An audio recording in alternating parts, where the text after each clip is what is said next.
ನಮಸ್ಕಾರ ವೀಕ್ಷಕರೇ. ಇವತ್ತು ನಮಸ್ಕಾರ ಯಜಮಾನ್ರೆ. ನಿಮ್ಮ ಹೆಸರು ಏನು ಹೇಳಿರಿ? ಮತ್ತೆ ದಾಸಪ್ಪ ಅಂತಲ್ಲ? ದಾಸಪ್ಪ. ನೀವೇನ ಎಜುಕೇಷನ್ BA 2 ವರ್ಷವಾಗಿದ್ದೀವಿ, TCS ಮಾಡಿದ್ದೀವಿ. ಎಷ್ಟು ಓದಿದ್ದೀರಾ ದಾಸಪ್ಪನವರು?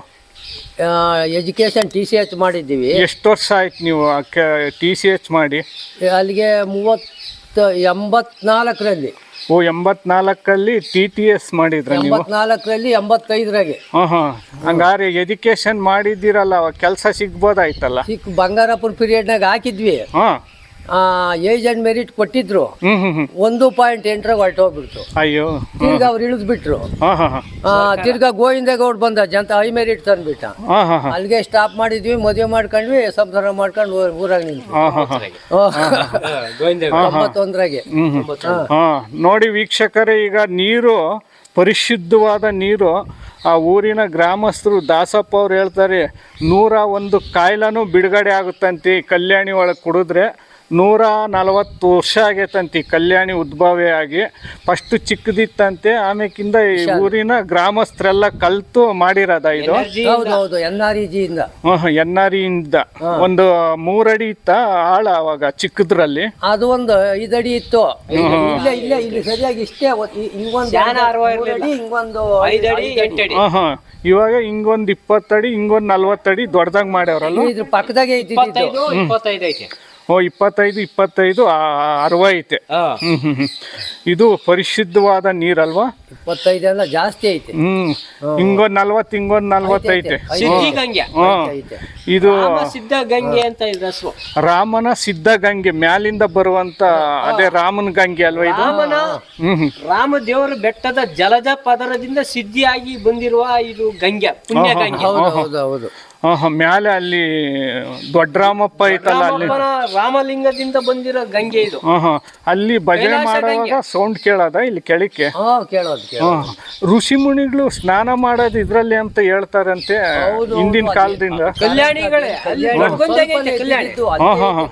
ಬಟ್ ಇವಾಗ ಬಂದು ಸ್ನಾನ ಮಾಡ್ತಾರೆ ಅಂತ ಒಬ್ರು ಹೇಳ್ತಾವ್ರೆ ಈ ಕಲ್ಯಾಣಿ ಒಳಗೆ. ಸ್ನಾನ ಮಾಡಿ 9 ಜನ ಅವರಂತೆ ಋಷಿ ಮುನಿಗಳು.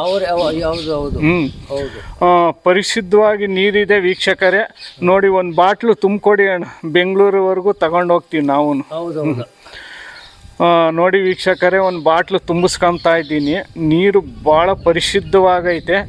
101 ಕಾಯಿಲೆ ಹೋಗುತ್ತಂತೆ. ನೀವು ಬೆಂಗಳೂರವರು, ತುಮಕೂರು, ಮೈಸೂರು ಯಾರು ಬಂದ್ರೂ ಇಲ್ಲಿ ನೀರು ಕುಡಿದು ದೇವ್ರ ದರ್ಶನ ಮಾಡಿ ಹೋದ್ರೆ ಕಾಯಿಲೆ ಬಿಡುಗಡೆ ಆಗುತ್ತೆ. ನೋಡಿ, ಆಲದ ಮರದ ಪಕ್ಕೆಲೆ ಐತೆ ಬಾವಿ.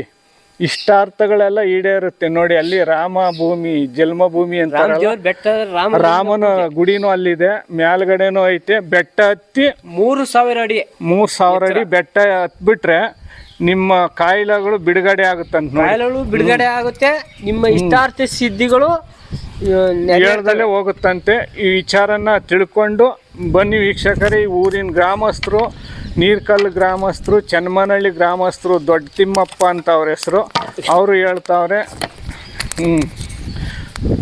ಇವರೇ ನಮಗೆ ಜಾಗ ಕೊಟ್ಟು ಇದು ಮಾಡಿರೋದು, ಅವರು ಸ್ವಾಮಿಗಳು. ನೋಡಿ, ಇವರೇ ಬೆಟ್ಟದ ಮ್ಯಾಗ ಕರ್ಕೊಂಡೋಗಿ, ಬೆಟ್ಟದ ಮ್ಯಾಗ 3000 ಅಡಿ ಕರ್ಕೊಂಡೋಗಿ ನಮ್ಮನ್ನ ಬಿಟ್ಟಿದ್ರು. ಚೆನ್ನಾಗಿ. ನಿಮ್ಗೆ ಏನಾನ ಅವತ್ತು ಕಾಲು ನೋವು ಬಂತ ಸ್ವಾಮಿಗಳೇ? ನಿಮ್ಗೆ ಯಾವ ಕಾಲು ನೋವು ಬರ್ಲಿಲ್ಲ. ನನಗೆ ಮನಸ್ಸು ಉಲ್ಲಾಸ, ದೇಹ ಆರೋಗ್ಯ, ಆಯಸ್ಸು ಎಲ್ಲ ಚೆನ್ನಾಗಿದ್ವು. ಯಾವ ಕಾಯಿಲೆನೂ ಇಲ್ಲ. ನಮ್ಗೆ ದೇಹ ಉಲ್ಲಾಸವಾಗಿರ್ತೈತಿ, ಯಾವ ನೋವು ಇಲ್ಲ, ಕೈ ಕಾಲು ನೋವು ಇಲ್ಲ, ಏನು ಇಲ್ಲ. ಹೌದೌದು. ನೋಡಿ, ಇವರೇ ನಮ್ಮನ್ನ ಕರ್ಕೊಂಡೋಗಿದ್ದು. 3000 ಅಡಿ ನೋಡಿ, ಹ್ಯಾಂಡಿಕ್ಯಾಪ್ ಆಗಿ ಹತ್ತಿ ಕಾಲಿಲ್ದಾರೆ ಹತ್ತಕ್ಕೆ ಎದ್ರಕೊಂತಾರೆ. ಇವ್ರು 3000 ಅಡಿ. ನೋಡಿ, ಇವರೇ ನಮ್ಮನ್ನ ಕರ್ಕೊಂಡೋಗಿದ್ದು. ದೊಡ್ಡ ತಿಮ್ಮಯ್ಯ ಅಂತ ಇವ್ರ ಹೆಸರು. ದೊಡ್ಡ ಸಿಮ್ಮಯ್ಯ ಬಾಬಾ ಅಂತ ಇವ್ರ ಹೆಸರು. ಅಗೋರಿ ಬಾಬಾ ಅಲ್ಲ, ರಾಮ ಭಕ್ತರು, ರಾಮನ ಭಕ್ತರು ಅಂತ ಇವರು. ರಾಮಗೆ ಭಕ್ತರು ಇವರು. ಅದಕ್ಕಾಗಿ ಇವರೇ ಹನುಮಾನ್ ಭಕ್ತ ಮತ್ತು ರಾಮ ಭಕ್ತ. ಅದಕ್ಕಾಗಿ ಇವರೇ ಕರ್ಕೊಂಡೋಗಿದ್ರು. ಇನ್ನೊಂದು ಜಾಗಕ್ಕೆ ಬಾಣ ಬಿಡ್ತಾ ಇರೋ ಒಂದು ಜಾಗ ಐತೆ, ಅಲ್ಲಿಗೆ ಹೋಗ್ತೀವಿ ಈಗ. ಬನ್ನಿ ವೀಕ್ಷಕರೇ, ಈ ವಿಡಿಯೋನ ಇಲ್ಲಿಗೆ ಮುಗಿಸ್ತಾ ಇದ್ದೀನಿ. ಕಲ್ಯಾಣಿ ನೀರು ಕುಡಿದು ಕಾಯಿಲೆ ಮುಕ್ತ ಮಾಡ್ಕೊಳ್ಳಿ. ಇಲ್ಲೇ ಅಡ್ರೆಸ್ ಎಲ್ಲ ಹಾಕ್ತೀನಿ ವೀಕ್ಷಕರೇ. ಜೈ ಹಿಂದ್, ಜೈ ಕರ್ನಾಟಕ.